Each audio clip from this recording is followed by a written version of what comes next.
Di video sebelumnya, kamu telah mempelajari jaringan komputer secara umum.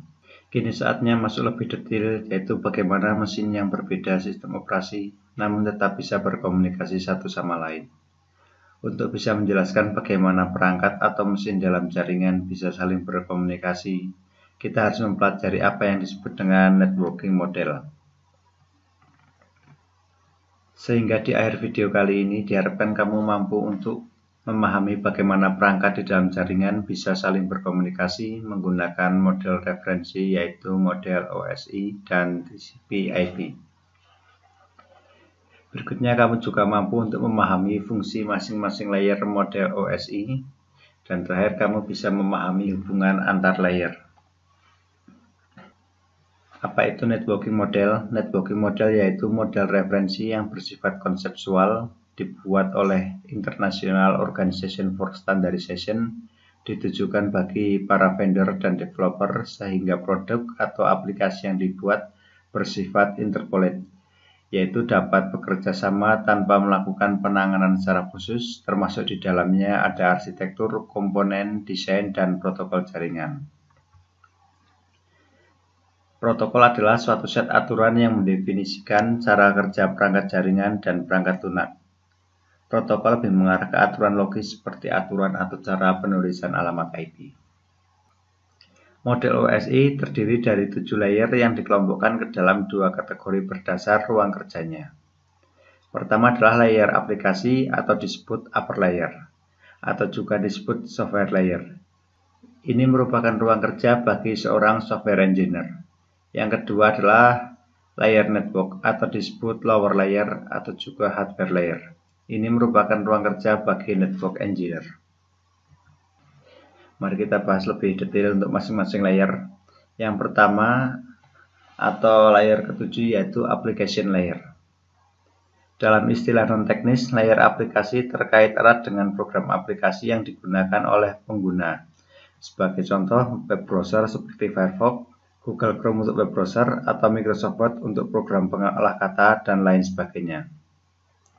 Namun secara teknis, dan ini yang menjadi bahasan kita, layer aplikasi terkait dengan protokol yang digunakan oleh program aplikasi seperti HTTP untuk halaman web, FTP untuk pertukaran file, SMTP untuk pertukaran email, dan lain-lain. Jadi application layer bukan pada program aplikasinya, namun service yang berhubungan dengan program aplikasi. Berikutnya adalah layer presentasi. Layer ini memiliki fungsi untuk memastikan bahwa data yang dikirim oleh pengirim bisa sampai ke perangkat penerima, yaitu dengan cara menerjemahkan data yang didapat dari layer 7 ke dalam bentuk format yang dipahami oleh segala jenis sistem. Sebagai contoh, ketika saya ingin mengirim video ke komputer teman, saya harus menggunakan format standar seperti MP4 atau AVI supaya komputer teman bisa paham. Selanjutnya, supaya data aman maka harus dienkripsi. Dan jika ukuran data besar maka harus dikompresi. Inilah fungsi dari layer presentasi. Protokol yang digunakan antara lain JPEG, GIF, PNG untuk gambar, MP4, AVI untuk video, kemudian untuk musik ada MP3 dan lain-lain. Berikutnya adalah session layer. Session layer memiliki fungsi memulai sesi antara perangkat pengirim dan perangkat penerima, kemudian juga mengelola sesi dan terakhir menghentikan sesi. Sebagai contoh, ketika kamu akan mengakses video di YouTube, sesi yang terjadi adalah antara aplikasi lokal yaitu web browser dan remote aplikasi yaitu YouTube. Contoh lain adalah ketika kamu akan membuat komunikasi menggunakan telepon. Maka langkah pertamanya adalah membuat sambungan telepon, langkah kedua membuat percakapan, dan terakhir adalah mengakhiri percakapan. Tanpa layer ini maka komunikasi tidak akan terlaksana. Setelah data diterima dari session layer, langkah selanjutnya adalah proses pengiriman dengan cara data dipecah-pecah menjadi potongan-potongan kecil yang disebut dengan segmen. Segmen-segmen tadi akan ditambah dengan TCP atau UDP header sebagai penanda ketika segmen akan disusun kembali di perangkat penerima menjadi sebuah data.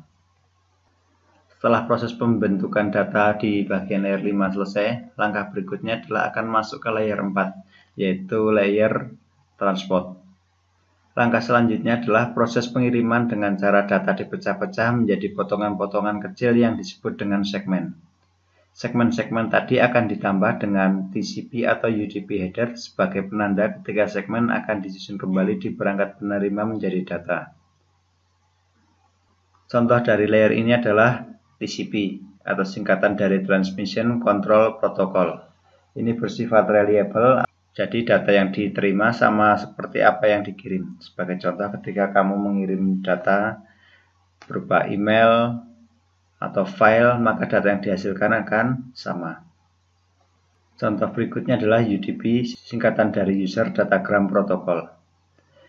Meskipun hasilnya kurang unreliable atau tidak begitu bisa diandalkan, itu untuk hal-hal yang bersifat kegiatan streaming, seperti ketika sedang melakukan video streaming atau game online. Data yang dihasilkan akan pecah-pecah atau mungkin hilang. Namun proses kegiatan ini tidak akan mempengaruhi hasilnya secara umum. Layer berikutnya adalah layer network. Adalah tentang pengalamatan logik seperti IP address, kemudian fungsi berikutnya adalah buat switching, berikutnya adalah tentang routing, yaitu membuat rute berdasarkan alamat logik. Tanpa adanya layer ini, maka paket tidak akan pernah sampai ke tujuan. Berikutnya adalah layer data link. Data link layer memiliki dua sublayer, yaitu media access control yang berfungsi untuk pengalamatan fisik untuk masing-masing perangkat. Untuk ilustrasi, ketika paket sampai di layer data link, maka akan ditambahkan informasi lagi, yaitu Ethernet frame yang berisi MAC address si pengirim dan MAC address si penerima. MAC address adalah nomor fisik dari perangkat di mana masing-masing perangkat memiliki nomor fisik yang tidak akan pernah sama satu sama lain dan bersifat tetap. Sehingga meskipun alamat IP bisa berubah, namun paket akan tetap sampai karena MAC address tidak berubah. Selain itu juga berisi informasi tentang topologi logik, seperti apakah topologi bus, ring, atau star yang digunakan. Setelah itu akan ditambahkan pula informasi tentang metode pentransmisian, apakah akan menggunakan media kabel, media fiber optik, atau media gelombang radio. Sublayer yang kedua adalah logical link layer, yang memiliki fungsi untuk mensinkronkan data frame antara si pengirim dan si penerima, yaitu pada waktu proses pengiriman. Dan layer yang terakhir adalah physical layer. Physical layer menerima data frame dari data link untuk kemudian diubah menjadi bit-bit sinyal, bisa berupa sinyal listrik untuk media kabel, sinyal radio untuk media wireless, atau sinyal cahaya untuk media fiber optik. Berikutnya adalah contoh aliran komunikasi jaringan dalam kondisi yang terjadi di lapangan. Sebagai contoh, saya ingin membuka alamat youtube.com menggunakan web browser Firefox, yaitu untuk mengupload sebuah video. Halaman web YouTube yang terbuka ini beroperasi di layer aplikasi, yaitu service HTTP. Untuk kemudian berikutnya akan disebut sebagai data. Supaya video bisa dikenali oleh server YouTube, maka video dikonvert menjadi file MP4 yang beroperasi di layer presentasi. Supaya komputer saya bisa berkomunikasi dengan server YouTube, maka perlu diadakannya pembukaan sesi, di mana ini merupakan tugas dari layar sesi. Dari layer 7 sampai layer 5, atau yang merupakan bagian dari ruang kerja software engineer, ini disebut dengan data.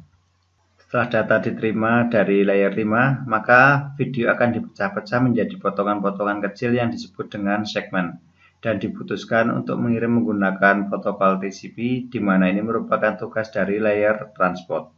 Supaya segmen data yang berasal dari layer transport dapat sampai ke server YouTube, maka ditambahkan satu lagi header, yaitu L3, yaitu dengan cara penambahan alamat IP YouTube. Jika komputer pengguna merupakan bagian dari LAN, maka dibutuhkan proses switching. Dan untuk mengakses YouTube, maka harus melalui proses routing. Jadi semua proses di tahapan ini, mulai dari pengalamatan, switching, dan routing merupakan tugas dari layer network. Kemudian nanti akan disebut sebagai paket. Paket yang didapat dari layer network akan ditambahkan dengan Ethernet frame, yaitu berupa L2 header dan L2 trailer, yang berisi alamat fisik dari perangkat sumber dan perangkat tujuan, sehingga frame data atau paket yang telah ditambah dengan Ethernet frame tadi akan benar-benar sampai ke perangkat tujuan. Selanjutnya, langkah terakhir adalah melakukan pengiriman menggunakan media perantara seperti kabel fiber optik atau Wi-Fi. Sebelum proses transmisi dimulai adalah dengan mengubah data frame menjadi protokol data unit atau dikenal dengan istilah bit, yaitu berupa sinyal listrik, gelombang cahaya, ataupun gelombang radio. Kemudian, sampailah bit-bit data ini ke server YouTube. Untuk kemudian sampai di layer 2, di mana frame-frame ini berisi header atau MAC address dari server YouTube. Kemudian akan diteruskan lagi masuk ke layer 3, yaitu layer network yang berisi IP dari server YouTube. Selanjutnya, segmen-segmen tadi akan disatukan kembali menjadi sebuah data untuk masuk ke layer 5, layer 6, dan layer 7. Jadi demikian contoh dari aliran komunikasi jaringan dalam kondisi yang terjadi di lapangan.